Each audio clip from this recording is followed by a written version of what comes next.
Good afternoon बेटा जी।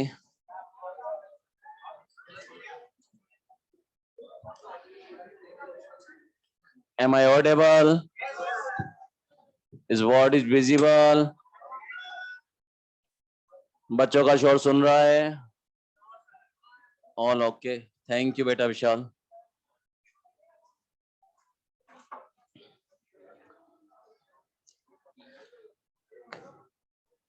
Mitochondria chloroplast हो गया था शायद। सुनिए इधर, यहां पे रहना है।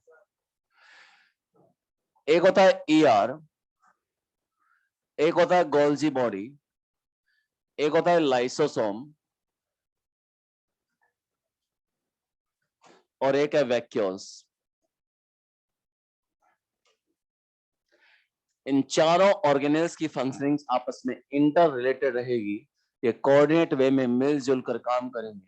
इन सब के मिलने से बनेगा एंडोमेम्ब्रेन सिस्टम। क्या बन गया? Endomembrane system. System of membranes in the cell, endomembrane system. Mitochondria, chloroplast, peroxisome इसमें इंक्लूड नहीं है दोस्तों। तो सीन कुछ ऐसा हुआ बच्चे कि ईआर से मेटेरियल जाता है गोल्जी के पास में। ये ईआर है, ये जो भी बनाएगा, चाहे वो प्रोटीन बनाए या लिपिड बनाए, ग्लाइकोप्रोटीन बने या ग्लाइकोलिपिड बने, वो सारा रॉ मेटेरियल गोल्जी के पास पहुंचता है। ये गोल्जी सिस्टर्ना है। एक को सिस्टर्ना कहेंगे, एक से ज्यादा को सिस्टर्नी कहेंगे। तो ईआर से मेटेरियल गोल्जी के पास पहुंच जाएगा दोस्तों। गोल्जी उस मेटेरियल को रिसीव करता है, उसे मॉडिफाई करता है, उसे पैक करता है, देन उसको सिक्रीट करता है। अगर लाइसोसोम भी बनना है तो इस लाइसोसोम के लिए हाइड्रोलाइटिक एंजाइम ईआर ही बना कर देगा। तो फिर वो मेटेरियल गोल्जी बॉडी के पास पहुंचेगा और वहां पे उसको अंजाम दे देंगे, फाइनली लाइसोसोम बन जाएगा। तो सीक्वेंस यही होता है। मतलब ईआर से गोल्जी बॉडी के पास जाएगा, फिर लाइसोसोम बनेगा। मतलब कहने का ERGL सिस्टम होता है, GERL सिस्टम नहीं होता है। सीक्वेंस यही होता है दोस्तों। GERL नहीं है, ER से गोल्जी बॉडी है। तो तीन कंपोनेंट्स आपने सुने होंगे। एक सुना होगा cisternae. Cisternae are plate like structures parallelly arranged and interconnected to each other. ये सिस्टर्नी है दोस्तों। दूसरा होता है टिब्यूल्स। टिब्यूल्स मतलब tube like, highly branched, tube like और पाइप लाइक स्ट्रक्चर्स, ये ब्रांच्ड होती है, टिब्यूल्स है। तीसरा कंपोनेंट होता है vesicles. Small spherical structures are known as vesicles. Small spherical structures are known as vesicles. ये तीनों ही कंपोनेंट्स आपको ईआर में भी मिलेंगे और गोल्जी में भी मिलेंगे। मतलब तीन फॉर्म्स में ये दोनों कंपोनेंट्स आपको देखने को मिलते हैं। ईआर हो या गोल्जी बॉडी हो बच्चे, दोनों में सिस्टर्नी होगा, ट्यूब्यूल्स होगा और वेसाइकल्स होगा। ये तीनों चीजें दोनों में कॉमन देखने को मिलती है। गोल्जी बॉडी हो या ईआर हो या फिर एंडोमेम्ब्रेन के, ये दोनों कंपोनेंट में दोनों चीजें कॉमन होती है। फोर्थ कंपोनेंट अगर कोई होता है तो वो वैक्यूल होता है। Large vesicles are known as vacuoles. Large vesicles are known as vacuoles. तो गोल्जियन वैक्यूल होगा, ईआर वैक्यूल नहीं होगा। फोर्थ कंपोनेंट वैक्यूल्स, ये आपको गोल्जी बॉडी में देखने को मिलता है, ईआर में देखने को नहीं मिलता है। गोल्जियन वैक्यूल होता है, ईआर वैक्यूल नहीं होता है। तो लार्ज वेसाइकल्स को आप लोग वैक्यूल्स कहते हैं। तो सिस्टर्नी, ट्यूब्यूल्स और वेसाइकल्स तीन फॉर्म में आपको ईआर और गोल्जी बॉडी देखने को मिलता है। तो एक सेल में जितना भी स्पेस होता है, एक सेल में जितना भी स्पेस होता है उसे इंट्रासेलुलर स्पेस कहते हैं। सेल के अंदर है तो वो इंट्रासेलुलर होगा। एक सेल में जितना भी स्पेस होता है उसे इंट्रासेलुलर स्पेस कहते हैं। और ईआर जो होता है वो पूरी सेल में एक नेटवर्क बना देता है, एंडोप्लाज्मिक रेटिकुलम। रेटिकुलम बोलते तो नेटवर्क बन गया है, प्लेक्सिस बन गया है, तो इस सेल में पूरा एक नेटवर्क बन गया। तो संघर्षकारी ग्रीन टी शर्ट सुन ले, संघर्ष कर रहा है। ईआर ने पूरी सेल में एक नेटवर्क बना दिया, तो कुछ स्पेस ईआर के अंदर चला गया, space occupied by the ER luminal और आउटसाइड द ईआर एक्सटर्नल। तो this cell organelle divides intracellular space in two compartments, luminal and extraluminal ER। आपने क्या किया, सेल लिया और सेल को लेके उसे सेंट्रीफ्यूज कर दिया, और जब सेंट्रीफ्यूगेशन किया मतलब मिक्सी लिया, उसमें आपने सेल को डाल दिया और ग्राइंडर ऑन कर दिया। तो आप सेल को सेंट्रीफ्यूज करते हैं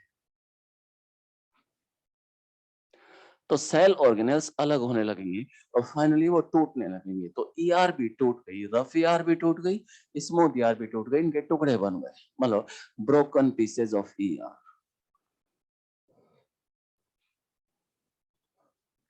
और जो टुकड़े जो हो गए इनको बोलते हैं माइक्रोसोम्स। क्या बोलते हैं? तो जब आप सेल को सेंट्रीफ्यूज करते हो तो माइक्रोसोम्स बनते हैं, ये रफ और स्मूथ दोनों ईआर के टुकड़े होते हैं, and these are absent in. जिस तरह से एक नेचुरल और नॉर्मल सेल में, एक इंटैक्ट सेल में, इंटैक्ट बोले तो अनडैमेज्ड, इसी इंटैक्ट सेल के अंदर माइक्रोसोम देखने को नहीं मिलेंगे, क्योंकि ये नेचुरल सेल ऑर्गेनल नहीं है। जब सेल को सेंट्रीफ्यूज करते हो तब बनते हैं, तो these are absent in intact cells. Intact बोले तो अनडैमेज्ड, तो इंटैक्ट सेल में ये देखने को नहीं मिलते हैं। एक सिंपल सा क्वेश्चन है, याद करो थोड़ा सा, आपने प्लांट और एनिमल सेल दोनों ही पढ़ा है। एक इंटैक्ट प्लांट सेल में माइक्रोसोम ज्यादा होंगे या इंटैक्ट एनिमल सेल में ज्यादा होंगे? किसी में भी नहीं होंगे, क्योंकि सेल अभी इंटैक्ट है दोस्तों, क्योंकि ये नेचुरल सेल ऑर्गेनल नहीं है। जब सेल को सेंट्रीफ्यूज करते हो तो माइक्रोसोम्स बनते हैं। जल्दी से नोट कीजिए इसे।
623 नंबर, ये तो फिर आ गया दोबारा से वही। एक बच्चे को एमपी मिला, खैर प्राइवेट को ले लिया है 509 नंबर पे, 509 number, MP state rank 1940 1940, all India rank 76,640। MP का प्राइवेट कॉलेज। एक्चुअली एमपी में एक योजना चलती है, उसके बारे में उस बच्चे को मैंने डिटेल भेजा था। कुछ बच्चे पहले से मुझसे जुड़े होंगे तो उनको पता होगा, मैंने मध्य प्रदेश मेधावी विद्यार्थी योजना के बारे में पूरा डॉक्यूमेंट भी भेजा था मैंने, तो सारी डिटेल मैंने उसको भेजी थी, तो उसी के अकॉर्डिंग मैं टच में रहा। 550 से गवर्नमेंट कॉलेज और उसके बाद में नीचे वालों को ये प्राइवेट कॉलेज सरकार की योजना है, उसके अकॉर्डिंग फीस गवर्नमेंट भरती है। एमपी के बच्चे हैं कुछ, मेरे को सारे मैसेज कर देना ताकि अगले साल के लिए तैयार रहें उसमें योजना में। वैसे तो टचवुड आपको गवर्नमेंट कॉलेज ही मिलेगा, लेकिन सरकार जिम्मेदारी लेती है तो लेने दो ना कम वक्त। बता देंगे आपको, सिर्फ इतना काम कहा गया है कि आप एमपी के हो तो मेरे को मैसेज करना, डोमिसाइल के साथ में काम करो। उतना ही बोला कर जितनी जरूरत हो, वरना इतने पीस करूंगा कि लोग बाग पोटैटो चिप्स समझ के खा लेंगे। चुप चुप फिर बोल रहा है, क्यों लड़कियों वाले फीचर रखता है भाई? एमपी के बच्चे क्लास से बाहर निकाल देना है। तो काम की चीज बोलते हैं तो उस चीज को गौर नहीं करते।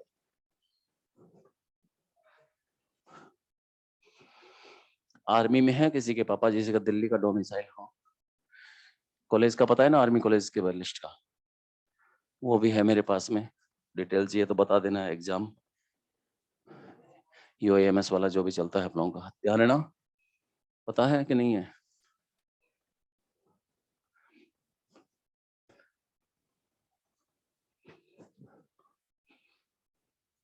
और किसी का एएफएमसी में जाने का मन हो रैंक निकालने के बाद, तो इंटरव्यू में का कुछ करना है, उसके बाद मेरे को मैसेज कर देना।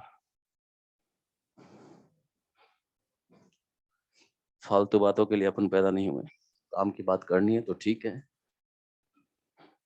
वहां हेल्प कर सकते हैं, मजाक तो हम कर ही लेते हैं, आप ना करो बस, ठीक।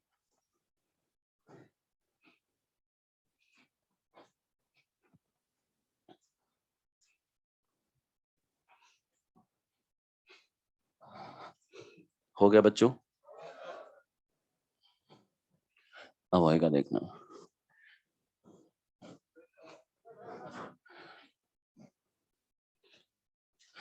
जल्दी से फिर चलाओ, ये तीर लगाने में टाइम मत लगाओ वरना अपन तो अब छोड़ देगा। और खाना वाना ठीक मिल रहा है? कहाँ से हो, कहाँ से हो बेटे? पापा क्या करते हैं? डॉक्टर हैं? इकलौते हो आप? हैं? इकलौते हो? वो तो पता चल गया। कैसे पता लगाया मैंने? अरे आपकी कलाई देख के पता लगा लिया मैंने।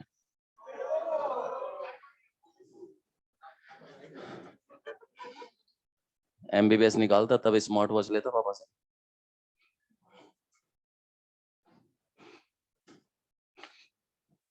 अभी क्यों डिमांड करने लग जाते हो?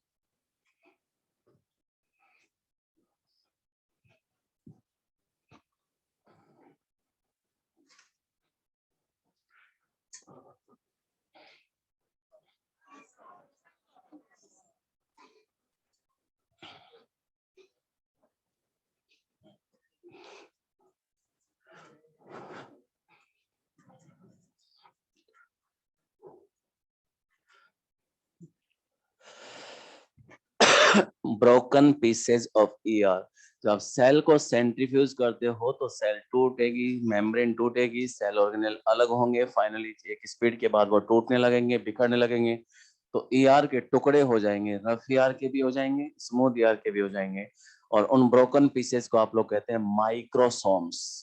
माइक्रोसोम नेचुरल सेल में नहीं मिलेंगे, ये सेल ऑर्गेनेल्स नहीं है। अगर आपको लेबोरेटरी में ये स्टडी करनी है हाउ प्रोटीन्स आर सिंथेसाइज्ड, अगर आपको लेबोरेटरी में स्टडी करनी है हाउ प्रोटीन्स आर सिंथेसाइज्ड, तो आप रफ ईआर के टुकड़ों को काम मिलोगे या स्मूथ ईआर के? रफ ईआर के टुकड़ों को काम मिलोगे। माइक्रोसोम आर ईआर के टुकड़े हैं या स्मूथ ईआर के? दोनों के टुकड़े।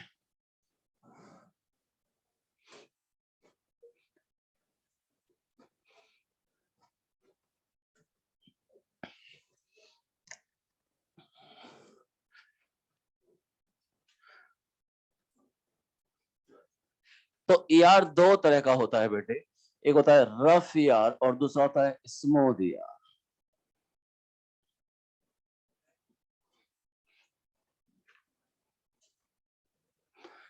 रफ को रफ इसलिए बोलते हैं क्योंकि इस पे राइबोसोम्स है, इसको ग्रेनुलर ईआर भी बोल रहे हैं आप लोग।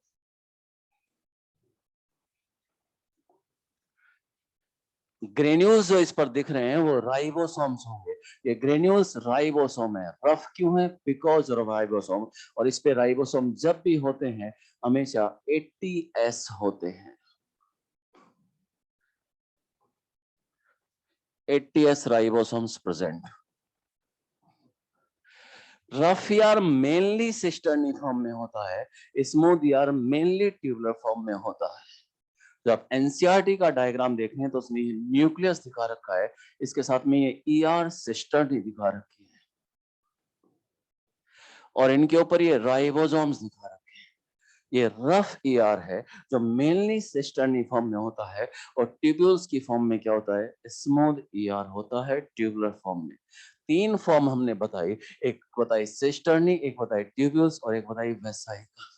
रफ ईआर जो होता है, रफ ईआर जो होता है वो मेनली सिस्टर्नी फॉर्म में होता है और स्मूथ ईआर जो होता है, ये जो दिखा रखा है, ये जो प्लेट्स दिखा रखी हैं, ये रफ ईआर की सिस्टर्नी है।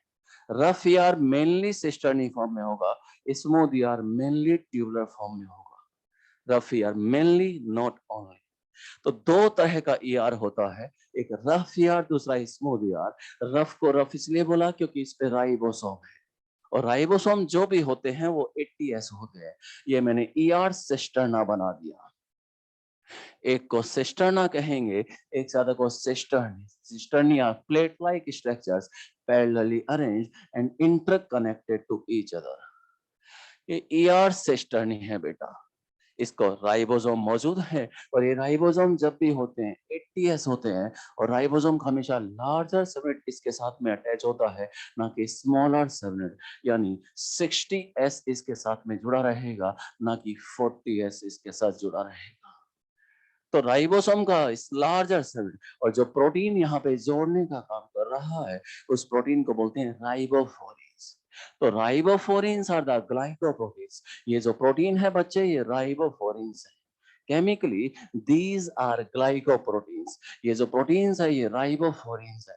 तो ribophorins are glycoproteins which help in attachment of larger subnet of ribosome to the membrane of ER. ये राइबोफोरीन्स है। तो यहाँ पे जोड़ दिया, तो राइबोफोरिन ने इस लार्जर सबनेट को ईआर से जोड़ दिया और राइबोसोम जब जुड़ गया तो ये राइबोसोम जो भी प्रोटीन बनाएगा वो ईआर की ल्यूमेन में आएगा, मतलब ल्यूमिनल स्पेस में आ गया। शुरू शुरू में जब भी कोई प्रोटीन बनता है वो सिंपल प्रोटीन होता है, वो 1 डिग्री प्रोटीन होता है, वो किसी भी काम का नहीं होता है, वो प्राइमरी प्रोटीन है। 1 डिग्री प्रोटीन है, ये किसी भी काम का नहीं है, ये प्राइमरी प्रोटीन है, ये नेसेंट प्रोटीन है। ये ना कोई स्ट्रक्चर बना सकता है, ना ये कोई एंजाइम की तरह काम करेगा। तो इस प्रोटीन की फोल्डिंग शुरू होती है। ये जो पॉलीपेप्टाइड चेन है, इसमें केवल पेप्टाइड बॉन्ड्स आपको दिख रहे हैं। फिर इसकी फोल्डिंग होगी, तो जब इसकी फोल्डिंग होगी तो इस तरह से हेलिक्स बन गया है। आपने कहा अल्फा हेलिक्स बन गया है। ये एक पॉलीपेप्टाइड चेन है, ये दूसरी पॉलीपेप्टाइड चेन है और ये चेन आपस में जुड़ गई है, तो आपने कहा ये प्लीट्स बन गया है, ये बीटा प्लीटेड हो गया है। तो अल्फा हेलिक्स हो या बीटा प्लीटेड हो, यहाँ इसके बीच में इंट्रामोलिकुलर हाइड्रोजन बॉन्ड बन गए हैं, या इन दोनों के बीच में इंटरमोलिकुलर हाइड्रोजन बॉन्ड बन गए हैं। मतलब पेप्टाइड बॉन्ड के साथ साथ हाइड्रोजन बॉन्ड भी आ गए हैं। तो अल्फा हेलिक्स हो या फिर बीटा प्लीटेड हो, ये प्रोटीन की फोल्डिंग हो रही है।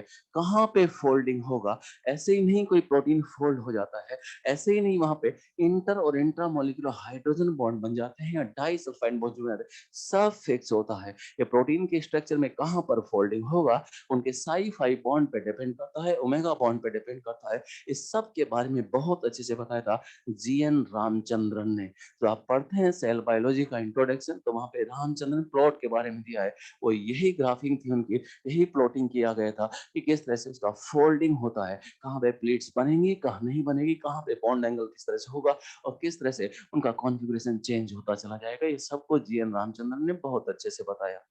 तो ये प्राइमरी प्रोटीन था, लेकिन जब फोल्डिंग हुआ तो वो 2 डिग्री प्रोटीन में कन्वर्ट हो गया। अब ये 2 डिग्री प्रोटीन स्ट्रक्चरल प्रोटीन होगा। क्या होगा? स्ट्रक्चर।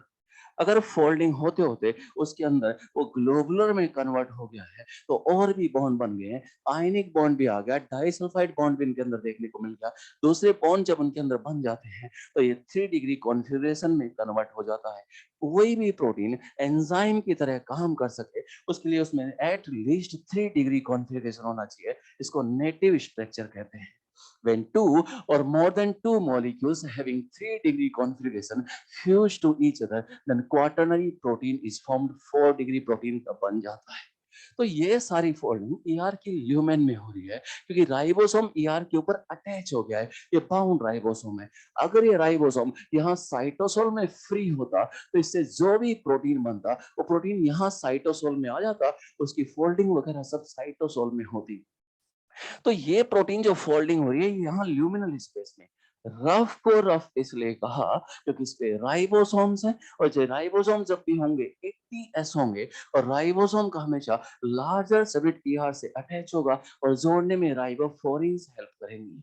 और जब ये राइबोसोम प्रोटीन बनाएंगे तो वो ईआर की ल्यूमेन में आएगा, उसकी फोल्डिंग ईआर की ल्यूमेन में हो रही है, उसकी फोल्डिंग ईआर की ल्यूमेन में हो रही है। ये सब कुछ ल्यूमिनल स्पेस में चल रहा है और ये जब होता है तो सब फिक्स होता है। कौन कौन से अमीनो एसिड्स के बीच में हाइड्रोजन बॉन्डिंग होगी, किसके बीच में डाई सल्फाइड बॉन्ड बनेंगे, सब फिक्स होता है। अगर वो मिसफोल्ड हो जाएगा तो उसको अनफोल्ड किया जाएगा, फिर उसको रीफोल्ड किया जाएगा। अगर वो मिसफोल्ड हो गया तो उसको अनफोल्ड करके उसे रीफोल्ड किया जाता है। अगर फिर भी ठीक नहीं हुआ, करेक्शन नहीं आया, तो फिर उस मिसफोल्डेड प्रोटीन को प्रोटियोसोम्स के थ्रू तोड़ दिया जाता है, उसका डिग्रेडेशन कर दिया जाता है। अगर वो मैकेनिज्म फेल हो जाए प्रोटियोसोम वाला या मिसफोल्ड को दोबारा से रीफोल्ड करने वाला, तो मिसफोल्डेड प्रोटीन अगर करेक्ट नहीं हो पाया या फिर प्रोटियोसोम से डिग्रेडेशन नहीं हो पाया तो मिसफोल्डेड प्रोटीन सेल में इकट्ठा हो जाएगा इंट्रासेलुलर स्पेस में,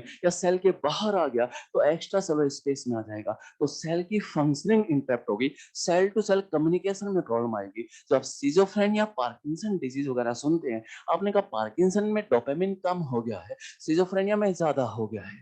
डोपामिन से अल्फाबेट में पहले पी आता है फिर एस आता है, पार्किंसन सिजोफ्रेनिया क्या है पीयूष सर, पहले पी आता है फिर एस आता है, तो डोपामिन कम हो गया तो पार्किंसन क्योंकि पहले, और ज्यादा हो गया तो सिजोफ्रेनिया। स्टीफन हॉकिंस जो थे उनको सिजोफ्रेनिक प्रॉब्लम थी, बड़ा बिजार बिहेवियर देखने को मिलता है ना। आप उसके मूड को प्रेडिक्ट नहीं कर पाते, बैठे बैठे कब हंसने लग जाए कब रोने लग जाए, वो सिजोफ्रेनिया चलता है, डोपामिन ज्यादा हो जाता है। और पार्किंसन में शिवरिंग ऑफ लिम्स होने लगता है। और जो अली जो बॉक्सर जो रहे, आपने सुना होगा बॉक्सिंग छोड़ना पड़ा उनको लेके मोहम्मद अली को, पार्किंसन डिजीज हो। तो पार्किंसन डिजीज हो या सिजोफ्रेनिया, ये सारी एक्चुअली प्रोटीन मिसफोल्डिंग का लफड़ा होता है। ये प्रोटीन सेल के अंदर सेल के बाहर अलग कैटेगरी होती है, वो इकट्ठा हो जाती है मिसफोल्डेड प्रोटीन, जिससे सेल की फंक्शनिंग इंटैक्ट होती है दोस्तों लेकर। तो बड़ा शानदार मैकेनिज्म उस सेल के अंदर चलता है। तो ये राइबोसोम जो भी प्रोटीन बनाएंगे वो ईआर की ल्यूमेन में आएगा, इसकी फोल्डिंग होगी। तो अगर पॉलीपेप्टाइड चेन को आपस में जोड़ना है तो उनके बीच में कई बार डाई सल्फाइड बॉन्ड भी बनते हैं, और वो डाई सल्फाइड बॉन्ड केवल अंदर ही बन सकते हैं, यहाँ नहीं बन सकते। फ्री राइबोसोम जो भी प्रोटीन बनाएंगे उसकी फोल्डिंग यहाँ पे साइटोसोल में होगी, लेकिन साइटोसोल का reducing pH disulphide bond नहीं बनने देता है। साइटोसोल का reducing pH disulphide bond नहीं बनने देता है। डाई सल्फाइड बॉन्ड केवल उसी प्रोटीन में बनते हैं जो बाउंड राइबोसोम यानी रफ ईआर बनाता है। आप कह रहे हैं ये बी लिम्फोसाइट है, आप कह रहे हैं इफेक्टर बी सेल है, आप कह रहे हैं प्लाज्मा बी सेल है जो शॉर्ट लिव्ड होती है, ये एंटीबॉडी सिक्रीट करती है, वो बात अलग है। जब इस सेल को कहता है स्टिमुलेशन, ये सेल 1 सेकंड के अंदर, मिनट नहीं बोला, 1 सेकंड में केवल केवल 2000 एंटीबॉडी ही मॉलिक्यूल बना पाती है। वो बात अलग है कि एक एंटीबॉडी को बनाने के लिए पहले 4 पॉलीपेप्टाइड चेन चाहिए, दो लाइट और दो हैवी, उनको आपस में जोड़ना पड़ेगा डाई सल्फाइड बॉन्ड, ये काम सब यहाँ पर होगा। तो जो बी लिम्फोसाइट होती है उसका एंडोमेम्ब्रेन सिस्टम बड़ा शानदार तरीके से काम करता है इन चीजों के लिए दोस्तों। तो ये राइबोसोम जो भी प्रोटीन बनाएंगे वो प्रोटीन ईआर की ल्यूमेन में आएगा, उसकी फोल्डिंग यहाँ शुरू होगी। फोल्डिंग तो हो ही रही है, साथ में उस प्रोटीन में कार्बोहाइड्रेट जुड़ रहा है। अगर प्रोटीन में कार्बोहाइड्रेट जुड़ रहा है, आप करें ग्लाइको प्रोटीन बन रहा है, क्या बन रहा है ग्लाइको प्रोटीन, तो ग्लाइको प्रोटीन बनने का प्रोसेस ईआर में शुरू हो गया। प्रोसेस को ग्लाइकोसाइलेशन कह दिया, क्या कह दिया ग्लाइकोसाइलेशन। तो यहाँ पे ग्लाइकोसाइलेशन स्टार्ट हो गया है, स्टार्ट हो गया है। लेकिन मटेरियल जो भी काम यहाँ पे शुरू हुआ है ये यहाँ पूरा नहीं होता है। अब यहाँ से ये रो मटेरियल जाता है गोल्जी के पास में, तो यहाँ से वेसिकल्स बर्ड आउट होती हैं, रिलीज होती हैं, और इनके अंदर ये सारा रो मटेरियल होगा। अब ये मटेरियल यहाँ से जाएगा गोल्जी के पास में टू गोल्जी। तो गोल्जी बॉडी के पास पहुंचता है और गोल्जी उस मेटेरियल को रिसीव करता है, उसे मॉडिफाई करता है, उसे पैक करता है, देन उसको सिक्रीट करता है। तो दो तरह की ईआर है, एक रफ ईआर, दूसरा स्मूथ ईआर। रफ को रफ इसलिए कहा क्योंकि इस पे राइबोसोम है, इसलिए रफ ईआर प्रोटीन सिंथेसिस में इन्वॉल्व है, और स्मूथ ईआर प्रोटीन तो नहीं बनाता लेकिन कार्बोहाइड्रेट और लिपिड मेटाबॉलिज्म में इन्वॉल्व होता है। रफ ईआर प्रोटीन बना रहा है, ये प्रोटीन सिंथेसिस में इन्वॉल्व है। रफ ईआर ये प्रोटीन सिंथेसिस में इन्वॉल्व है, प्रोटीन बना रहा है। एक साइंटिस्ट थे गार्नियर, कौन थे? गार्नियर। गार्नियर ने क्या किया, आरईआर को स्टेन किया। तो जब सेल को स्टेन किया, वो सेल जिसमें प्रोटीन सिंथेसिस बहुत एक्टिवली हो रहा था, जब उसकी स्टेनिंग की तो पूरी सेल में रफ ईआर का एक नेटवर्क दिखाई दे दिया, और उस नेटवर्क को उन्होंने नाम दे दिया उस जमाने में अर्गेस्टोप्लाज्म। सिंपली मतलब गार्नियर ने रफ ईआर को अर्गेस्टोप्लाज्म नाम दिया था। क्या नाम दिया था? तो गार्नियर साइंटिस्ट का नाम है। गार्नियर नेम्ड इट, क्या नाम दिया?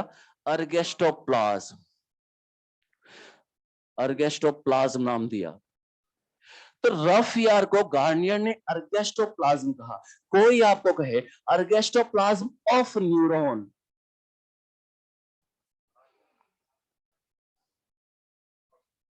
अर्गेस्टोप्लाज्म of neuron, Nissl granules. Rough ER ही तो होता है। तो न्यूरॉन में जो निसल ग्रेन्यूल है वो आरईआर है, निसल ग्रेन्यूल जो है वो आरईआर है। निसल ग्रेन्यूल आरईआर का मॉडिफायर। ये साइटोन है, ये लॉन्ग एक्सोन है। इस साइटोन पार्ट में न्यूक्लियस है, और इस न्यूक्लियस के चारों तरफ प्रोटीन सिंथेटिक मशीनरी होती है। ये मैंने ईआर की सिस्टर नहीं दिखा दी, ये ईआर सिस्टर नहीं दिखा दी, पूरा क्लस्टर बना रहे हैं। ईआर की सिस्टर नहीं है, इनके ऊपर राइबोसोम्स हैं, रफ ईआर है, इनको नाम दे दिया निसल ग्रेन्यूल। तो निसल ग्रेन्यूल आरईआर है, प्रोटीन सिंथेटिक मशीनरी साइटोन पार्ट में, बोले तो सेल बॉडी के अंदर लेके। तो अर्गेस्टोप्लाज्म ऑफ न्यूरॉन आप कहेंगे क्या है? निसल ग्रेन्यूल अर्गेस्टोप्लाज्म। तो रफ ईआर प्रोटीन बनाता है, स्मूथ प्रोटीन तो नहीं बनाता, लेकिन कार्बोहाइड्रेट और लिपिड मेटाबॉलिज्म में इन्वॉल्व होता है। लिपिड मेटाबॉलिज्म में।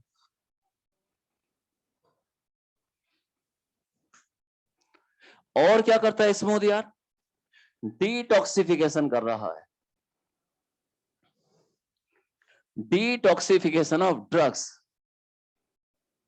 And alcohol. आप जो अल्कोहल जो ले रहे हैं या कोई भी सिडेटिव ड्रग ले रहे हैं, आपने बारबिट्यूरेट्स ले लिया, फिनोबार्बिटल ले लिया, तो उन ड्रग्स को डिटॉक्सिफाई करना। बारबिट्यूरेट स्लीपिंग पिल्स में होता है, और एंटी स्लीप पिल्स में होता है एम्फेटामाइन्स।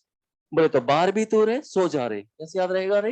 बारबिट्यूरेट सो जा रहे, तो स्लीपिंग पिल में बारबिट्यूरेट होता है।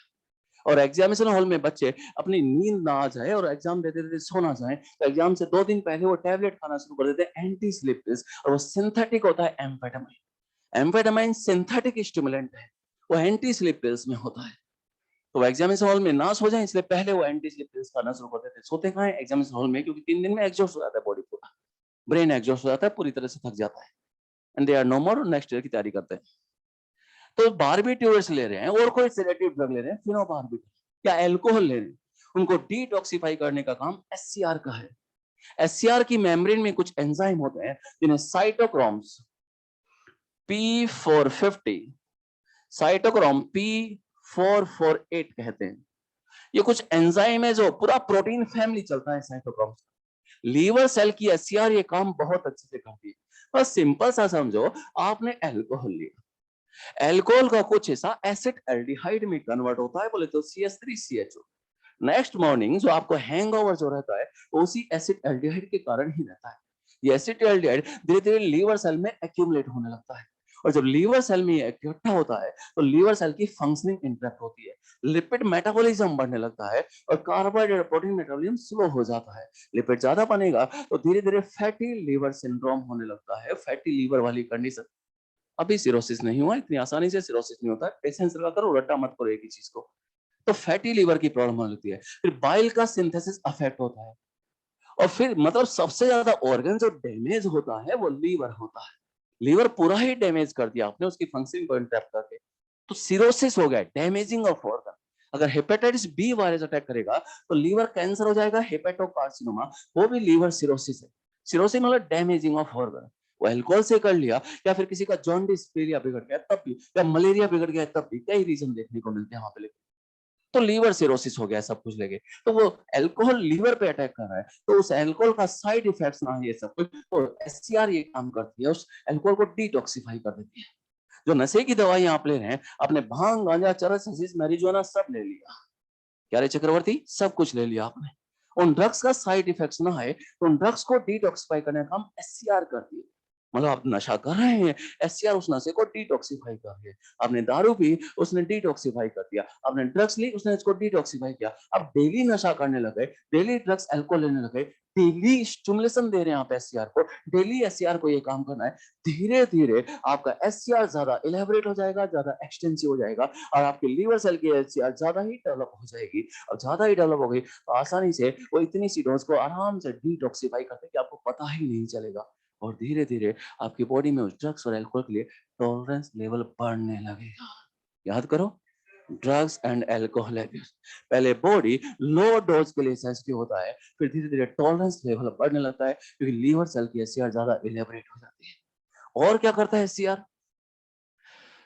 कैल्शियम को स्टोर करने का काम कर रहा है मसल्स में। मसल्स में जो ईआर होती है उसे सार्कोप्लाज्मिक रेटिकुलम कहते हैं।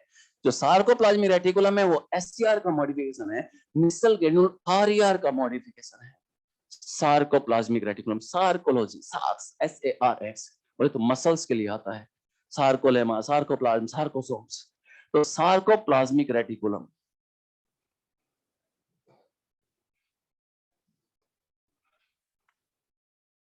मसल्स की ईआर को। और क्या करता है ईआर? ये ईआर जो होता है सेल वॉल फॉर्मेशन में हेल्प करता है। सेल वॉल के लिए लिपिड चाहिए, लिपिड बनाने का काम स्फीरोसोम करता है, और स्फीरोसोम जो होते हैं वो एससीआर का ही मॉडिफिकेशन होते हैं,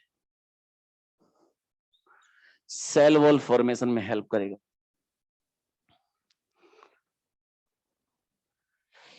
तो रफ यार प्रोटीन बना रहा है और स्मूथ यार खूब सारे काम कर रहा है, केवल एक ही काम नहीं कर रहा, कार्बोहाइड्रेट और लिपिड मेटाबॉलिज्म। इसको हम आगे थोड़ा सा और डिटेल में लेके चलेंगे, कार्बोहाइड्रेट लिपिड मेटाबॉलिज्म को।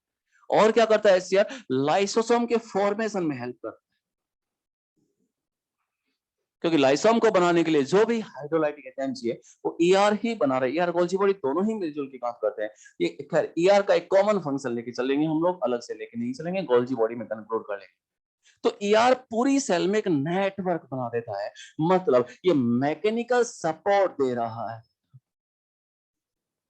ईआर मैकेनिकल सपोर्ट दे रहा है सेल को, endo membrane system, system of membranes in the cell, mechanical support दे रहा है, पूरी सेल में एक नेटवर्क बना दिया। एक तरफ ईआर न्यूक्लियर एनवलप से जुड़ा है, तो दूसरी प्लाज्मा मेम्ब्रेन से भी अटैच हो सकता है। मतलब सेल के अंदर मेटेरियल इधर से उधर अगर भेजना है, मतलब इंट्रासेलुलर ट्रांसपोर्ट अगर होना है, तो उसमें भी ईआर का शानदार रोल होता है।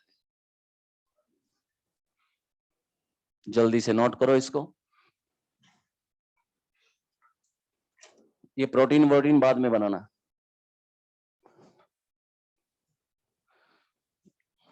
बायोमोलिक्यूल्स, ये लो, आसान कर दिया।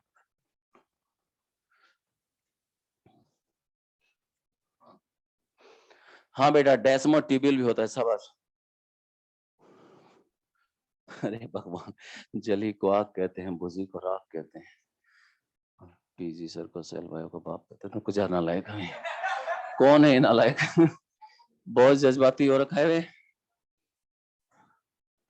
सुधर जाओ नालायक। नहीं यार, I am just like a drop in front of knowledge of sea. रोज पढ़ते हैं और पढ़ा देते हैं। A teacher always be a learning student. मैं एक्चुअली, जब आप थोड़ा सा पढ़ते हैं आपको लगता है आपको बहुत ज्यादा आता है। जब बहुत ज्यादा पढ़ लेते हैं आपको लगता है अरे आपको तो कुछ भी नहीं आता। अथा है। जब भी मैं किताब खोलता हूँ, कोई भी फॉरेन ऑथर की या कोई भी, मुझे लगता है अरे यार इतना लिख कैसे देता है, इतना कंटेंट है क्या दुनिया में, हर पेज पे इतना लिख देता है, इतना नई तरीके से उसका प्रेजेंटेशन होता है। गजब। मतलब जब कैंसर के बारे में आज सुबह पढ़ रहा था तो बुक में पहले पन्ने पे लिखा होता, life is school will never graduate from.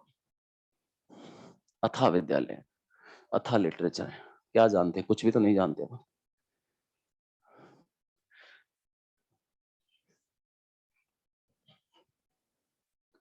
ये जिज्ञासा ही है, क्यूरियोसिटी, जो हमें मोटिवेट करती है।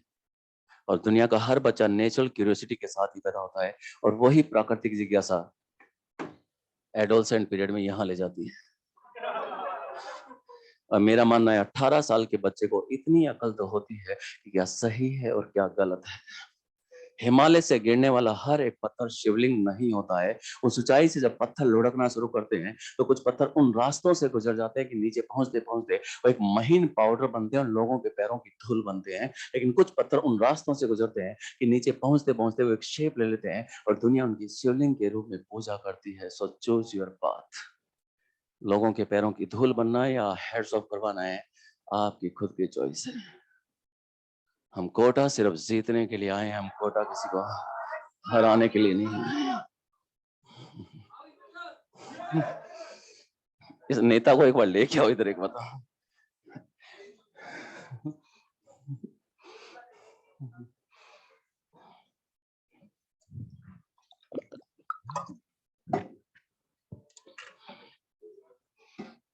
जल्दी नोट करो बेटे, कंटेंट उड़ाने की इच्छा नहीं है मेरी।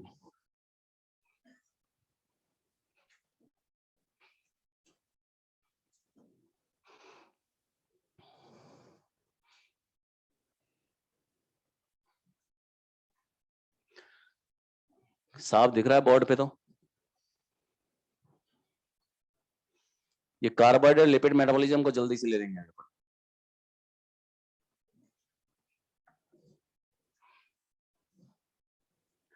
हाँ, डेस्मोटिब्यूल भी आया था बेटे। जब अपन ने प्लाज्मोडेस्माटा बनाए थे तो दोनों सेल का ईआर आपस में जोड़ दिया था, वो डेस्मोटिब्यूल ईआर का ही मॉडिफिकेशन है एससीआर का। याद आ गया? एक बच्चा कह रहा है बार बार डेस्मोटिब्यूल। जी मालिक।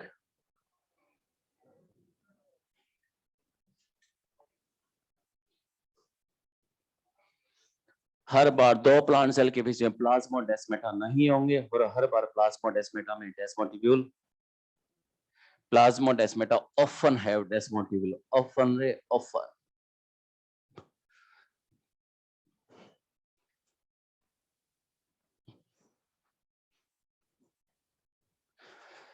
स्पिरोसोम बेटा एससीआर का मॉडिफिकेशन होता है। सेल वॉल के लिए जो लिपिड चाहिए वो ईआर रिलीज कर रहा है।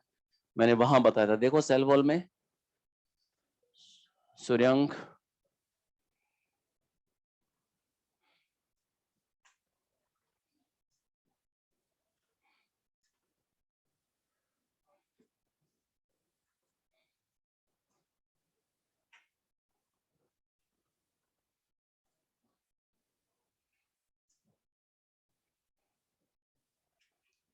मीटिंग कैसे चली गई इनकी? ठीक है। माइक्रोसोम्स ईआर के टुकड़े होते हैं बेटा। साइमा, सैमा कौन है? सैम, जो भी नाम है बेटा, हमारे माँ बहन का भी कोई नाम रखा होता है थोड़ा तरीके से ना। कोई बच्चा ऑनलाइन है, कुछ भी है, डॉक्टर्स की तरह ही एटीट्यूड रखा करो। आपका भी कोई नाम है, कोई मजाक उड़ाता रहेगा जबरदस्ती। बिगड़ा मत करो यार, लाडले हो लाडले ही रहा करो। शरारती और उपद्रवी होना दो अलग बातें हैं। मैं हमेशा कहा है बचपन ना छोड़े लेकिन बचकानी हरकतें ना करें। बचपन तो हमेशा रहना चाहिए, बच्चे नहीं रहेंगे घर में तो मजा थोड़ी ना आएगा घर का। लेकिन बच्चे आतंककारी बन जाते हो तुम लोग तो। माँ बाप के ऊपर बैठ गए, कोनी से मार रहे हैं माँ बाप को। ये सब ठीक थोड़ी है। और ये कमजोर से बच्चे बैठे हो घर में, तो घर का माहौल तो वैसे ही शानदार। टेडी बियर लाने की जरूरत है इनको होने के बाद में, बताओ मुझे? कोई जरूरत नहीं। घर का माहौल सही बना रहता है। गुस्सा तो नहीं होता ना भाई तुम लोग? गुस्सा क्योंकि तुम गुस्सा होते तो ही फर्क पड़ता है, इनके गुस्सा होने से मेरे कोई फर्क नहीं। तुम लोगों का थोड़ा सा प्रभाव है भाई। वो तुम्हारा छोटा भाई तो नहीं है ना? कहीं उसके बहाने ही सेटलमेंट कर रहा, बोले तुम दोनों ही सल्टा देना मास्टर को। मिटा रहा हूँ बेटे। आर वाला पार्ट हो गया। कौन बचा? जल्दी कंप्लीट कीजिए बेटे, 1 मिनट।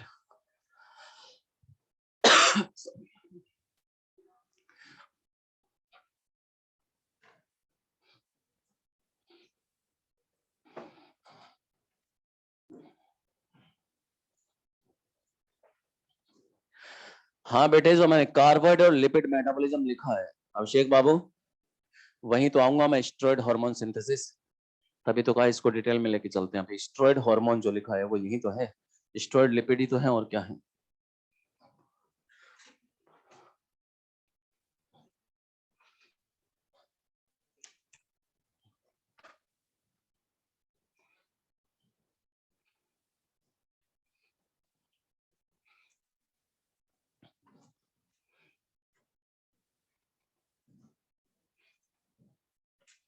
मिटाऊं बेटे?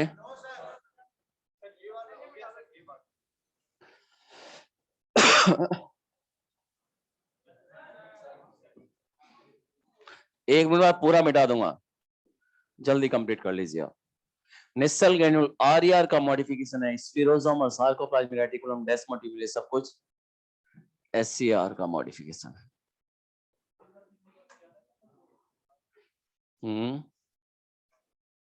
कट ऑफ अभी पता लगेगी बेटा, रुक जाने वाले हैं टेस्ट पूरी फर्स्ट काउंसलिंग की। पिछली बार से ज्यादा नहीं गई, चिंता मत करो। लग रहा था पिछली बार से ज्यादा जाएगी। बच्चे कुछ 700 भी ज्यादा ही ले आए थे, लेकिन एकदम से गैप भी आया। नेगेटिव ज्यादा कर देते हो ना, एकदम से गैप आता है। कुछ कॉलेजेस भी खुले हैं तो सीट्स तो बढ़ी, प्राइवेट कॉलेजेस तो कुछ ज्यादा ही बन गए। एमपी एमएलए को भी कमाना होता है। हर डिस्ट्रिक्ट में एक कॉलेज होना चाहिए, कम से कम 1000 सीट का। 32,000 तो राजस्थान में हो जाए, ठीक। अरे बहुत जरूरत है भैया अभी।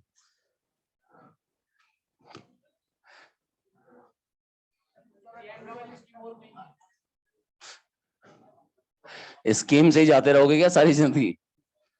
नालायको, स्कीम दे तो रखिए नीट एंट्रेंस की, एक स्कीम ही तो है।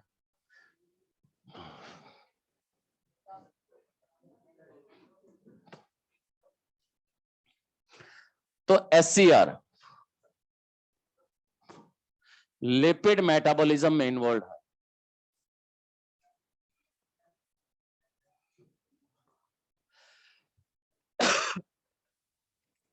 Steroid hormones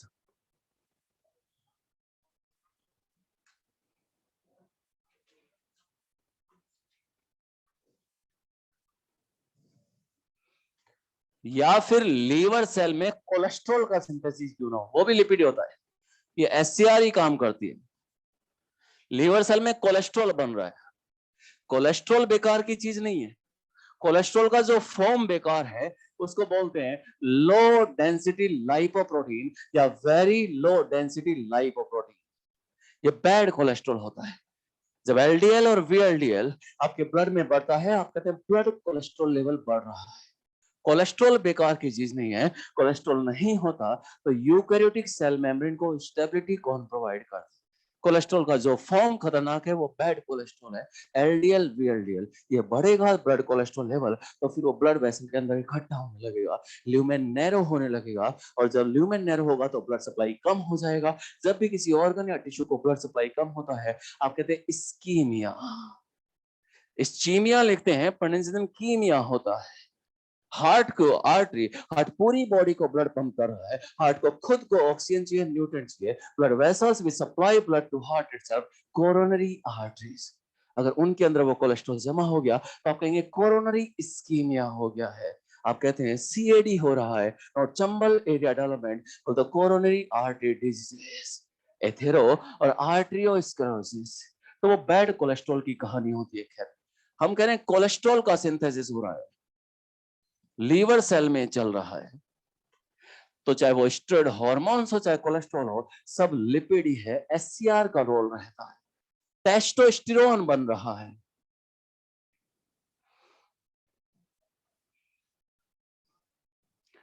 estrogens,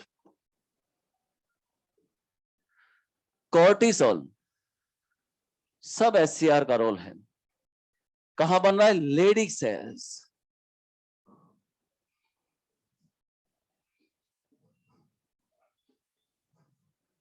of testis, testis में जो लेडिक सेल्स है उसकी एससीआर ही काम करती है। फॉलिक्यूलर सेल्स ऑफ ओवरीज, उसकी एससीआर ये काम कर रही है। एड्रिनल ग्लैंड सेल्स, कॉर्टेक्स या मेडुला? कॉर्टेक्स पार्ट, कॉर्टिसोल, क्योंकि मेडुला पार्ट से adrenaline, nor adrenaline, epinephrine, nor epinephrine. Adrenal gland sales, इनकी एससीआर ये काम कर रही है, इनकी एससीआर ये काम कर रही है। तो रफियार प्रोटीन बना रहा है, इसमें प्रोटीन तो नहीं बना रहा लेकिन कार्बोहाइड्रेट मेटाबॉलिज्म में इन्वॉल्व। जल्दी से नोट करो।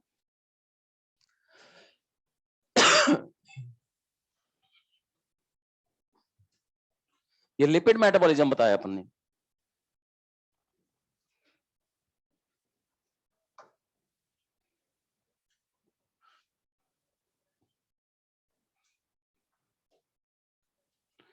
अभिषेक बाबू, स्टेरॉइड हार्मोन सिंथेसिस समझा दिया बच्चे।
डन।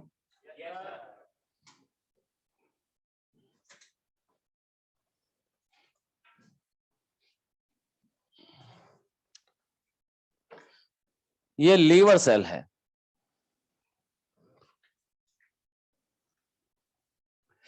किसी भी सेल में जब ग्लूकोज एंटर करता है, ये एक सेल है, जब इसमें ग्लूकोज एंटर करेगा, एंटर करते ही उस ग्लूकोज का फॉस्फोराइलेशन हो जाता है और वो ग्लूकोज 6 फॉस्फेट में कन्वर्ट हो जाता है। किसी भी सेल में जब ग्लूकोज एंटर करता है तो उसमें फॉस्फेट ग्रुप जुड़ जाएगा। सेल में ग्लूकोज एंटर करते ही उसका फॉस्फोराइलेशन होगा और वो ग्लूकोज 6 फॉस्फेट में कन्वर्ट हो जाएगा, तो ग्लूकोज 6 फॉस्फेट बन गया। अगर उसको तोड़ने वाला एंजाइम ग्लूकोज 6 फॉस्फेटेज अगर इस सेल के पास नहीं है तो इस सेल से ग्लूकोज का लॉस नहीं होगा। ये बेसिक फंडा है जो आपको ध्यान रखना है। तो लीवर सेल में भी ग्लूकोज एंटर किया, उसका फॉस्फोराइलेशन हो गया। फिर वो एक्सेस ग्लूकोज को धीरे धीरे कन्वर्ट करते करते करते करते फाइनली ग्लाइकोजन बना दिया। क्या बना दिया? ग्लाइकोजन। वो ग्लूकोज अब ग्लाइकोजन में कन्वर्ट हो गया, रिजर्व फूड की तरह काम करेगा। तो फाइनली ग्लाइकोजन बना दिया। तो ग्लाइकोजन एक रिजर्व फूड की तरह काम कर रहा है, जो मसल सेल में भी बनता है और यहां भी बनता है। फिलहाल हम लीवर सेल का एग्जांपल लेके चल रहे हैं। तो एक्सेस ग्लूकोज को ग्लाइकोजन में कन्वर्ट कर दिया। जब बॉडी सेल्स को ग्लूकोज की जरूरत होती है और बाहर से सोर्स कंटिन्यूसली नहीं मिल रहा, तो वो रिजर्व का यूज कर रही है। इस ग्लाइकोजन को फिर से तोड़ा जाएगा, ग्लूकोज बनाया जाएगा। तो इसको तोड़ा जाएगा, तोड़ते तोड़ते तोड़ते तोड़ते ग्लूकोज 6 फॉस्फेट बना लेंगे।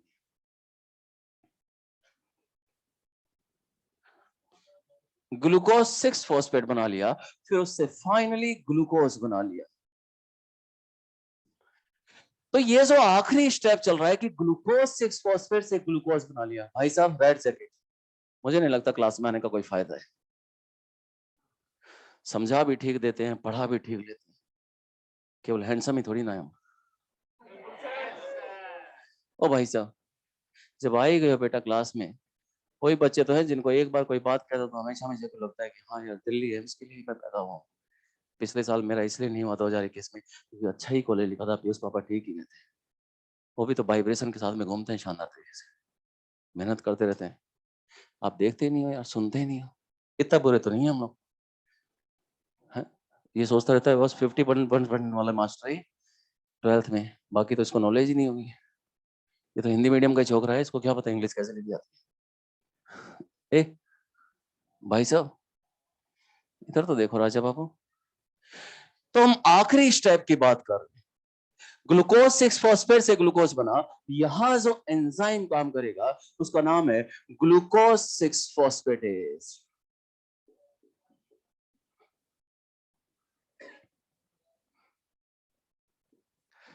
ये एंजाइम इस लीवर सेल की एससीआर के पास होता है। ये स्मूथ एंडोप्लाज्मिक रेटिकुलम है, एसईआर। तो एससीआर का ये जो एंजाइम है, ये ग्लूकोज 6 फॉस्फेट से ग्लूकोज बनाएगा, फिर ये ग्लूकोज यहां से बाहर निकलेगा। इसको बाहर निकालने में एक मेम्ब्रेन का प्रोटीन हेल्प कर रहा है, और इस प्रोटीन को नाम देते हैं ग्लूकोज ट्रांसपोर्टर, ग्लूट। हर जगह 4 क्यों लगा देते हो? ग्लूट 4 तो मसल सेल में होता है, स्केलेटल मसल सेल में ग्लूट 4 है। ये तो लीवर सेल है, हर जगह 4 ही क्यों लगाते हो? सिर्फ ग्लूट ही बोल दिया करो। ग्लूकोज ट्रांसपोर्टर, ये ग्लूकोज ट्रांसपोर्टर है। क्या है? ग्लूकोज ट्रांसपोर्टर है, ग्लूट। वो स्केलेटल मसल की कहानी है, ये स्केलेटल मसल सेल है। ये ग्लूकोज को यूज कर रही है। एक सेल ग्लूकोज को यूज करे, इसके लिए इंसुलिन का बड़ा शानदार रोल है। ग्लूकोज पोलर होता है, एक पोलर मॉलिक्यूल इस लिपिड बाइलेयर को इजीली क्रॉस नहीं कर सकता। वो इजीली चला जाए तो इस काम में प्रोटीन को हेल्प करना पड़ेगा, इस काम में प्रोटीन को हेल्प करना पड़ेगा। तो इस प्रोटीन को बोलते हैं ग्लूकोज ट्रांसपोर्टर टाइप 4। ये प्रोटीन मेम्ब्रेन पे तभी आता है जब सेल को इंसुलिन से सिग्नल मिलता है।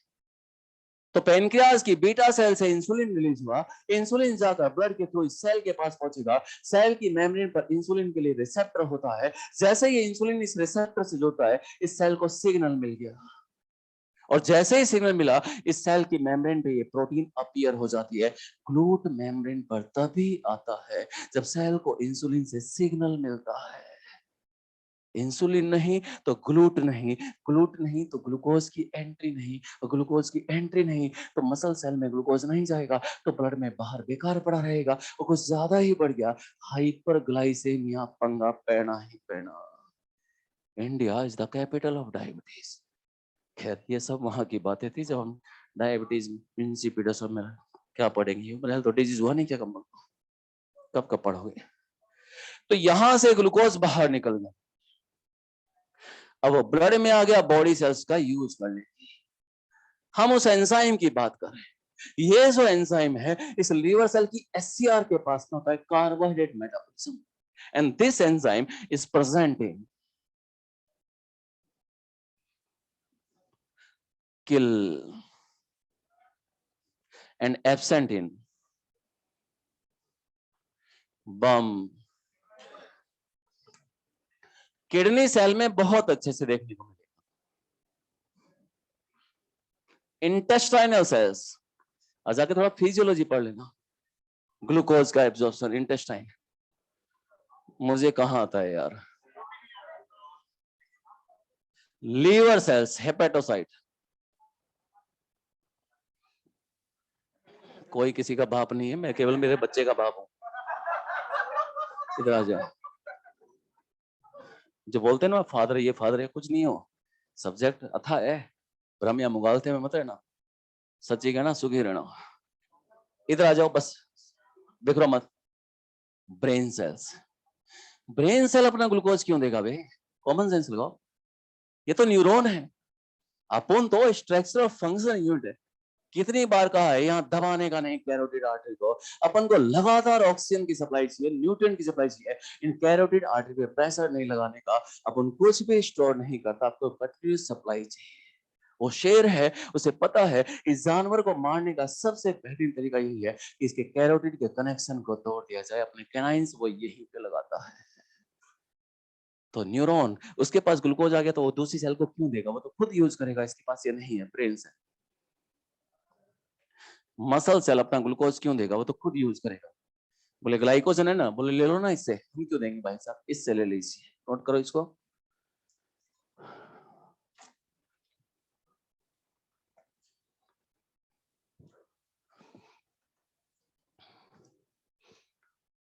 Low density lipoprotein, very low density lipoproteins.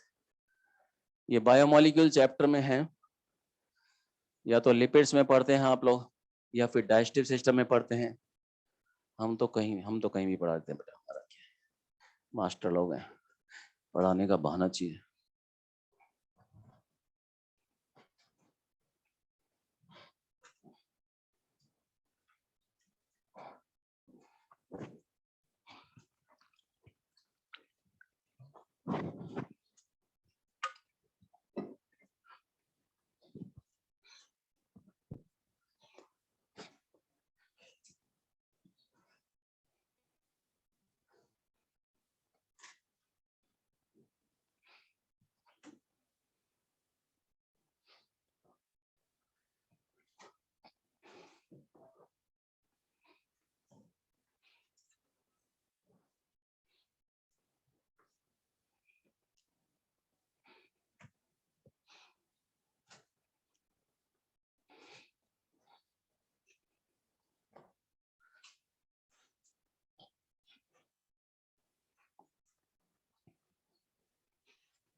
Done.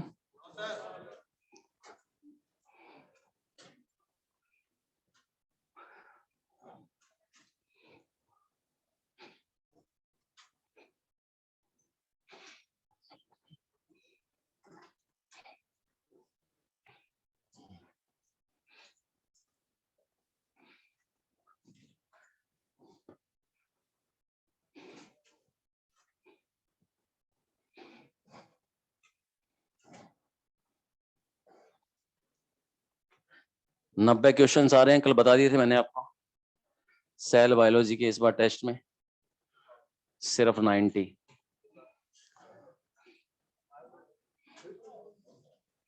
हाँ, सिर्फ इतना सही आ रहा है।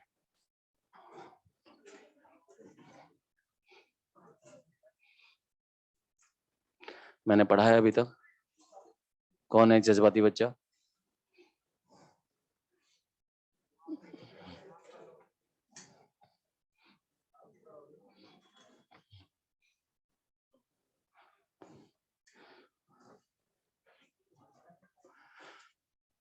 ER।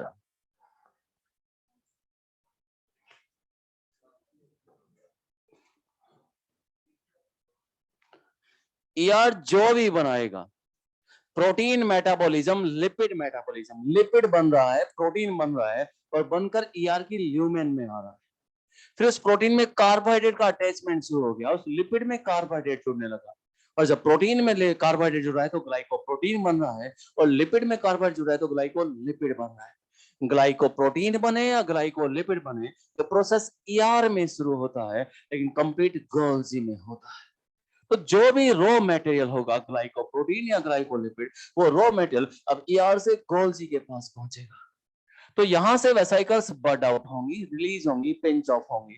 तो यहां से वेसिकल्स बर्ड आउट हो गई, इनके अंदर रॉ मटेरियल भरा हुआ है, तो ये रॉ मटेरियल अब गोल्जी के पास पहुंचाना है। तो छोटी छोटी वेसिकल्स यहां से बर्ड आउट होंगी, इनमें रॉ मटेरियल भरा हुआ है, ग्लाइकोप्रोटीन और ग्लाइकोलिपिड, इसको गोल्जी के पास पहुंचाना है।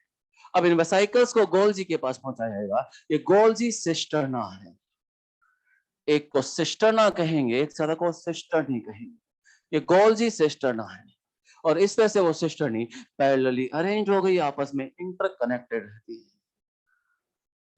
प्लांट्स में गोल्जी बॉडी को आप लोग डिक्टियोसोम कहते हैं। क्या कहते हैं? डिक्टियोसोम कहते हैं। Plants Golgi body dictyosome.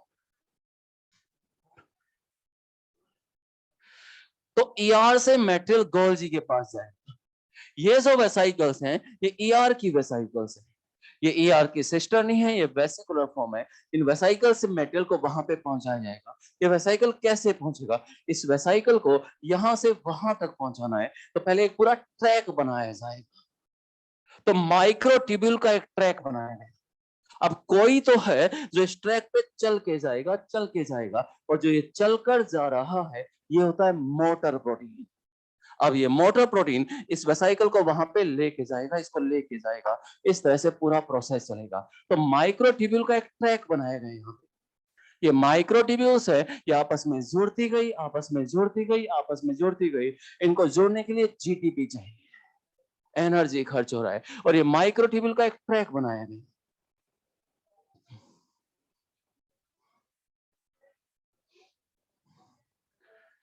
तो माइक्रोट्यूब्यूल्स का एक ट्रैक बना दिया। कोई तो है जो चल कर जा रहा है, और ये जो चल कर जा रहा है, ये है मोटर प्रोटीन।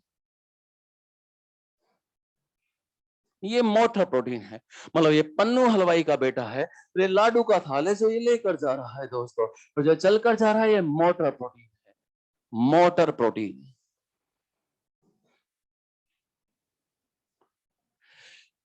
कई एग्जाम्पल है मोटर प्रोटीन के जो इस माइक्रोट्यूब्यूल के ट्रैक पे चल सकती है। एक एग्जाम्पल मैं यहां पे लिख रहा हूं, डाइनिन। डाइनिन, डाइनिन वो मोटर प्रोटीन है जो माइक्रोट्यूब्यूल के ट्रैक पे चलेगा। डाइनिन वो मोटर प्रोटीन है जो माइक्रोट्यूब्यूल के ट्रैक पे चलेगा, और मायोसिन वो मोटर प्रोटीन होता है जो माइक्रोफिलामेंट के ट्रैक पे चलेगा। जो डाइनिन होता है माइक्रोट्यूब्यूल एसोसिएटेड मोटर प्रोटीन है, और जो मायोसिन जो होता है माइक्रोफिलामेंट एसोसिएटेड मोटर प्रोटीन है। ये एक्टिन का माइक्रोफिलामेंट है, इसमें मायोसिन चलता है। चलने के लिए एनर्जी चाहिए, चलने के लिए एनर्जी चाहिए। एनर्जी का सोर्स ATP, एनर्जी का सोर्स ATP, और जो ATP को तोड़ देगा ATPase। Dynein has ATPase activity, head of myosin has ATPase activity. कुछ याद आ रहा है? बेटा हग्स ले जाके आज जरा मसल कॉन्ट्रैक्शन पढ़ लेना। सार्कोप्लाज्मिक रेटिकुलम भी काम आ जाएगा, और वहां पे ट्रायड भी काम आ जाएगा दोस्तों। तो ये जो डाइनिन है, ये इसमें ATPase एक्टिविटी होता है।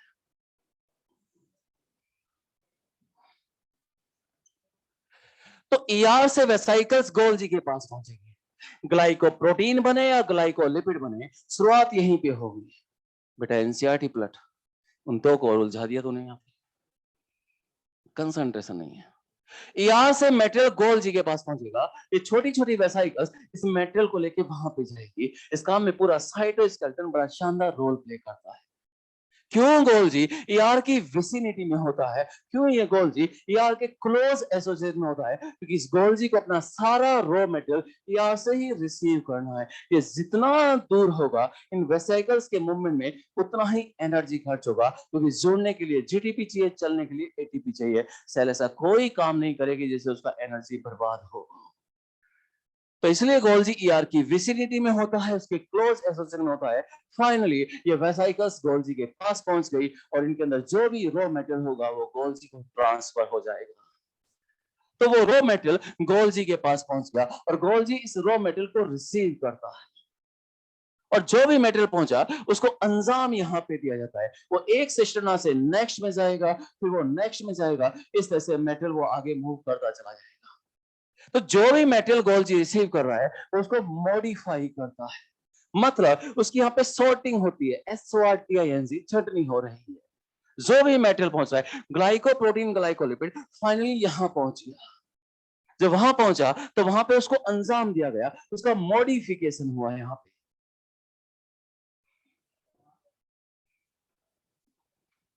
उसमें और कार्बोहाइड्रेट ऐड करना है या कुछ रेसिड्यूज को रिमूव कर देना है, ये अंजाम वहां दिया जाता है। फाइनलाइजेशन वहीं पे होगा। जब वहां पे हो जाएगा सारा काम तो उस फाइनली उस मटेरियल को पैक किया जाता है, उसकी पैकेजिंग होती है। और जब पैक कर दिया तो उसको छोटी छोटी वेसिकल्स में या लार्ज वेसिकल वैक्यूल में पैक कर दिया, फिर उनको सिक्रीट कर दिया गया, सिक्रीशन। यही सीक्वेंस चलता है, डायरेक्ट सिक्रीशन नहीं होता है। पहले उस मेटेरियल की पैकेजिंग होती है और पैकेजिंग से पहले भी उनका क्या होता है, मॉडिफिकेशन। अल्फाबेट्स का यही सीक्वेंस होता है, पहले एम आता है, फिर पी आता है, फिर एस आता है। क्या रे Mahendra public school, mummy papa super. तो पहले उस मेटेरियल को मॉडिफाई करेगा, उसे पैक करेगा, देन उसको सिक्रीट करेगा। तो यहां से मेटेरियल सिक्रीट हुआ, लेकिन पहले उसकी पैकेजिंग हुई छोटी छोटी वेसिकल्स की फॉर्म में, या फिर large vesicles are known as vacuoles. तो ईआर से मेटेरियल गोल्जी के पास पहुंचा। गोल्जी उस मेटेरियल को रिसीव करेगा, उसे मॉडिफाई करेगा, उसे पैक करेगा, देन उसको सिक्रीट करेगा। तो सिक्रीशन बाद में होगा, पहले पैकेजिंग। तो ये वैक्यूल्स हैं, गोल्जियन वैक्यूल्स हैं। जो वेसिकल्स ईआर और गोल्जी बॉडी, ये गोल्जी बॉडी है।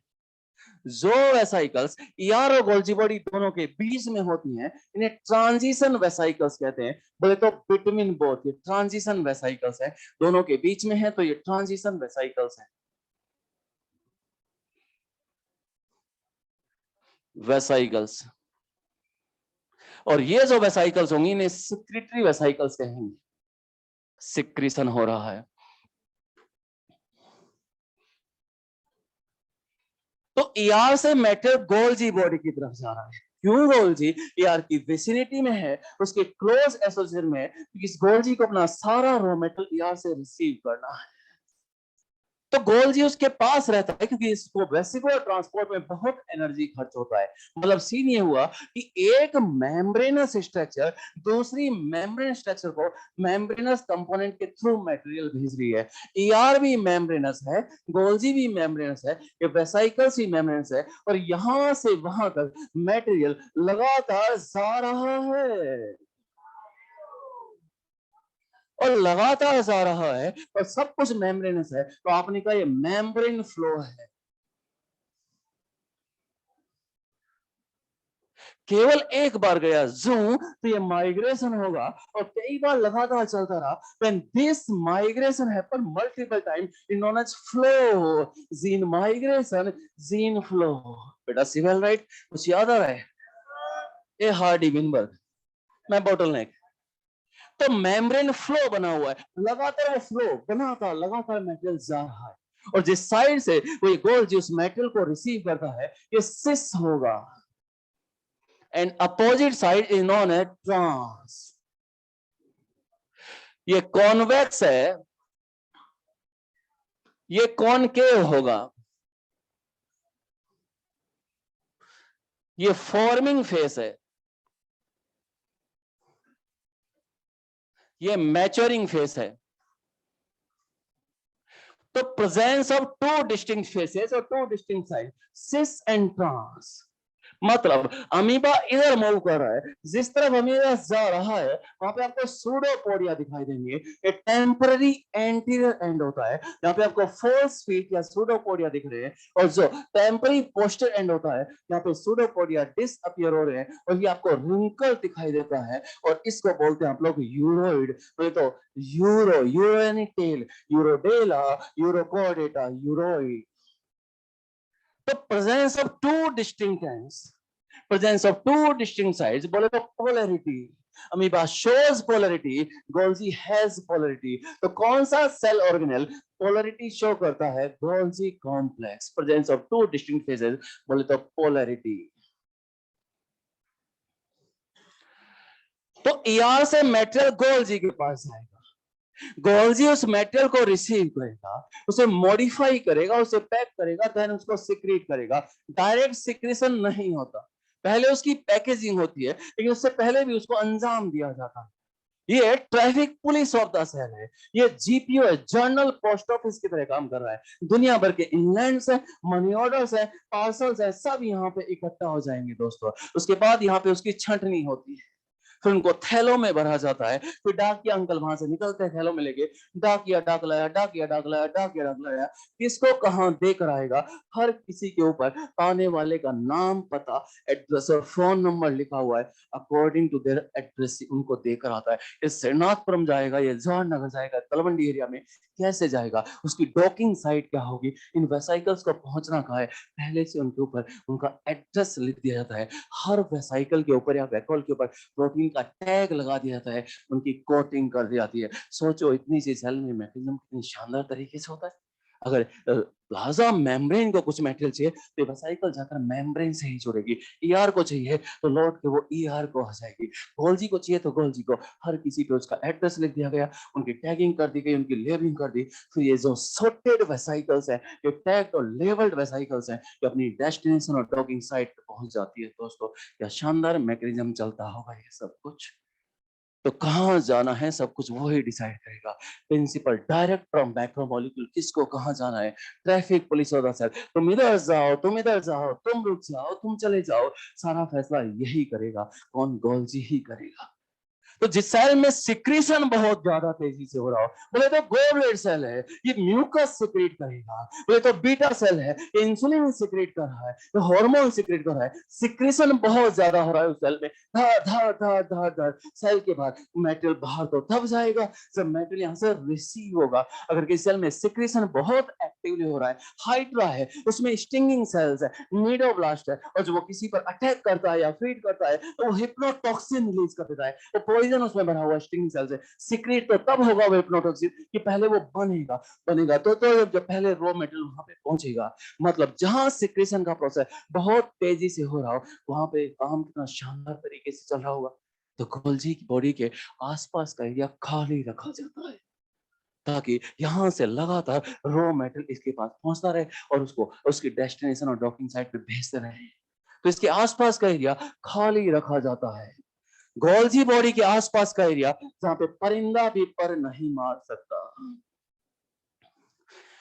एक्चुअली इसके चारों तरफ प्रोटीन सिंथेटिक मशीनरीज नहीं होती है, इनके बीच में कोई लफड़ा नहीं चाहिए कि कहीं बीच में आपने एक रेलवे का ट्रैक बिछा दिया और इस ट्रैक के ऊपर एक इंजन आकर खड़ा हो गया और पीछे पूरी ट्रेन है दौड़ने के लिए तैयार बैठी है। एक टैक्सी ड्राइवर ओला या उबर कैब वाला आएगा और एडवांस बुकिंग है, और यहाँ पे कौन सा पैसेंजर बैठेगा पहले से तैयारी होती है क्योंकि एडवांस बुकिंग है। ये यहाँ पे आएगा और ये यहाँ पे अपनी सवारी को छोड़ के चला जाएगा, और ये सवारी जब यहाँ पे रह गई तब तक दूसरा टैक्सी ड्राइवर आ चुका होगा और ये सवारियां दोनों आपस में बात करने लगेंगी और आपस में कम्युनिकेशन शुरू हो जाएगा। और जैसे जैसे ट्रेन आगे बढ़ेगा, ऑटो वाला आता जाएगा, पैसेंजर को ड्रॉप करेगा, निकल लेगा, तो सवारियां आपस में बात कर जाएंगी, इनका व्यवहार बढ़ता चला जाएगा और धीरे धीरे इस ट्रेन के डब्बे से धुआं बाहर निकलने लगेगा। एक ग्रोइंग पॉलीपेप्टाइड चेन यहाँ से बाहर निकल रहा है, तो यहाँ पे पूरा ट्रैफिक जाम हो जाएगा, ऑटो वाले आते रहेंगे जाते रहेंगे, ये साइकिल वहां तक पहुंचेंगे कैसे? लगेगा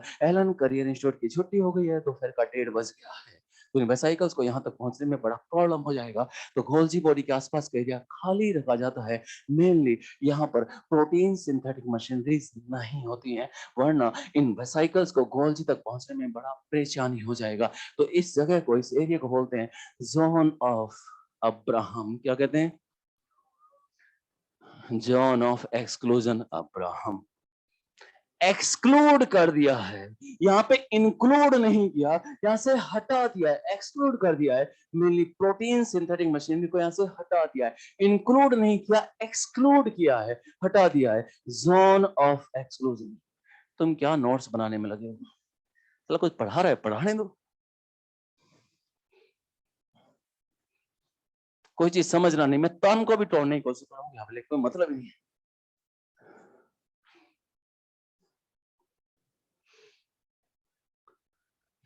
तो ईआर से मेटल गोल्जी के पास जा रहा है, गोल्जी ने उसको अंजाम दे दिया। फाइनली गोल्जी करता क्या है? Main site for glyco proteins and glyco lipids synthesis. Glyco protein और ग्लाइको लिपिड के बनने की शुरुआत वहां हुई, लेकिन प्रोसेस कंप्लीट यहां पे होगा। और क्या करता है गोल्जी? स्पर्म एक्रोसोम का फॉर्मेशन यही करता है, जानते ही आप लोग। कॉर्टिकल ग्रेन्यूल्स को बनाने का काम यही करेगा, ताकि पॉलीस्पर्मी को रोका जा सके। लाइसोसोम का फॉर्मेशन करना हो तो ईआर गोल्जी बॉडी दोनों का ही रोल है। सेल वॉल फॉर्मेशन में भी गोल्जी का रोल है।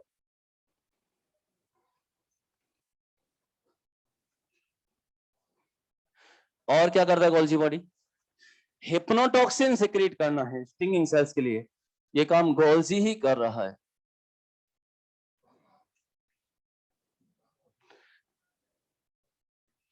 नीडोब्लास्ट और नीडोसाइट्स, हाइड्रा की बात करें तो सिलेंट्रेट और निडेरियंस की बात करें। जाइमोजेंस का सिक्रीशन करना। वाटर जाइमोजेंस, बताओ पूरी क्लास में कोई? जाइमोजेंस का सिक्रीशन करना, ये काम गोल्जी बॉडी ही करता है। इनएक्टिव प्रीकर्सर पेप्सिनोजन है, ट्रिप्सिनोजन है, काइमोट्रिप्सिनोजन है, प्रोकार्बोक्सीपेप्टिडेज है, ये सब इनएक्टिव फॉर्म होती है, उनको जाइमोजेंस कहते हैं। तो ये काम गोल्जी ही कर रहा है। इनएक्टिव प्रीकर्सर्स, एंजाइम्स और हार्मोन्स, प्रोटीन नेचर वाले। आपने कहा प्रो रेनिन है, प्रो इंसुलिन है, ये सब के सब जाइमोजेंस होते हैं, इनएक्टिव प्रीकर्सर्स। ये सारे काम कौन करता है? गोल्जी। तो जो प्रोसेस यहां शुरू हुआ वहां पे कंप्लीट हुआ। ग्लाइकोप्रोटीन बने या ग्लाइकोलिपिड बने, प्रोसेस को ग्लाइकोसाइलेशन कहते हैं। क्या कहते हैं? ग्लाइकोसाइलेशन।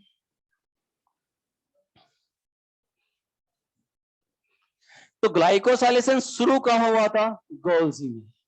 लेकिन कंप्लीट कहां होगा? नहीं, शुरू कहां हुआ था लेकिन कंप्लीट कहां होगा? कुछ किताबें कहती हैं कि ग्लाइकोप्रोटीन बन रहा है तो ग्लाइकोसाइलेशन कहेंगे, और ग्लाइकोलिपिड बन रहा है तो ग्लाइकोसिडेशन कहेंगे। लेकिन हायर वो ग्लाइकोसाइलेशन ही बोलती है, क्योंकि वहां पर ग्लाइकोसिडेशन टर्म कोई एग्जिस्ट नहीं करता है। ग्लाइकोप्रोटीन बने या ग्लाइकोलिपिड बने, ग्लाइकोसाइलेशन ही कहेंगे। आप समझो ना, ये ब्लड है, ये आरबीसी है, इसकी मेम्ब्रेन में प्रोटीन है। कुछ प्रोटीन सरफेस पे होता है, कुछ मेम्ब्रेन पे। ओ भाई साहब, और शकुंतला सुन ले बेटिया, ब्लड में कार्बोहाइड्रेट बढ़ रहा है, बॉडी सेल ग्लूकोज का यूज नहीं कर पा रही, इंसुलिन नहीं आ रहा, इंसुलिन नहीं तो ग्लूट नहीं, और ग्लूट नहीं तो ग्लूकोज की एंट्री नहीं, तो ब्लड में ग्लूकोज बेकार पड़ा रहेगा। थोड़ा सा लॉजिक लगाया करो। ब्लड पढ़ने में पूरा फिजिक्स अप्लाई ना हो ऐसा तो हो ही नहीं सकता। क्या सरफेस टेंशन और क्या विस्कोसिटी, हेलो, और क्या पेरिफेरल रेजिस्टेंस, ब्लड वेसल्स और ब्लड प्रेशर और क्या इलास्टिसिटी और क्यों बुढ़ापे में ब्लड प्रेशर बढ़ता है। अरे एप्लीकेशन ऑफ फिजियोलॉजी बता रहा हूँ, पढ़ा थोड़ी रहा हूँ, केवल जिज्ञासा ही पैदा कर रहा हूँ। तुमने कम वक्त अब ये ग्लूकोज बढ़ेगा तो वो एक्सेस ग्लूकोज इसके साथ जुड़ेगा, इसकी कोटिंग कर देगा, ग्लाइकोसाइलेशन। जितना ज्यादा जुड़ेगा इस आरबीसी की फंक्शनिंग उतनी ही इंटरप्ट होगी। O2 CO2 ट्रांसपोर्ट कैसे होगा, वाइटल ऑर्गन तक प्रॉपर सप्लाई नहीं होगी। सोचो डायबिटिक पेशेंट में क्या क्या प्रॉब्लम्स हो सकती है। ब्लड में डब्ल्यूबीसी आरबीसी, आरबीसी ज्यादा हो गई, नॉर्मल रेंज से ज्यादा, पॉलीसाइथेमिया, ब्लड की विस्कोसिटी बढ़ गई। अरे hilly areas high altitude, stroke के चांस ज्यादा रहते हैं। ब्लड के अंदर डब्ल्यूबीसी ज्यादा हो गई, अरे ब्लड कैंसर, ब्लड ज्यादा गाढ़ा हो गया, विस्कोसिटी, ब्लड के ज्यादा गाढ़ा हो गया, ब्लड ज्यादा स्टिकी भी हो जाता है क्योंकि कैंसर सेल बन रही है साथ में, और ज्यादा स्टिकी हो गया तो क्लॉट के चांस ज्यादा हो गए, और वो क्लॉट अगर एक जगह फिक्स रहा तो कोई बात नहीं, ये तो थ्रोम्बस है, घूमता घूमता पहुंच गया तो एम्बोलस बन गया, और माइग्रेटरी क्लॉट बन गया तो सबसे खतरनाक कंडीशन है, लंग्स में पहुंच गया, ब्रेन में पहुंच गया, तो आप समझ लो क्या हो सकता है। इसलिए ब्लड कैंसर में डेथ हो जाती है। ब्लड ज्यादा विस्कस हो जाता है, ब्लड ज्यादा स्टिकी हो जाता है, प्रोटीन के चांस ज्यादा होते हैं। थोड़ा सा एप्लीकेशन अप्लाई करके चीजों को पढ़ा करो, वरना तो रटने के लिए दुनिया है ना। जब समझना ही है तो पीयूष पापा की क्लास में आके बैठ, क्योंकि रटवाने के लिए तो दुनिया है ना। कुछ समझ में आ रहा है तुमको? Thank you guys.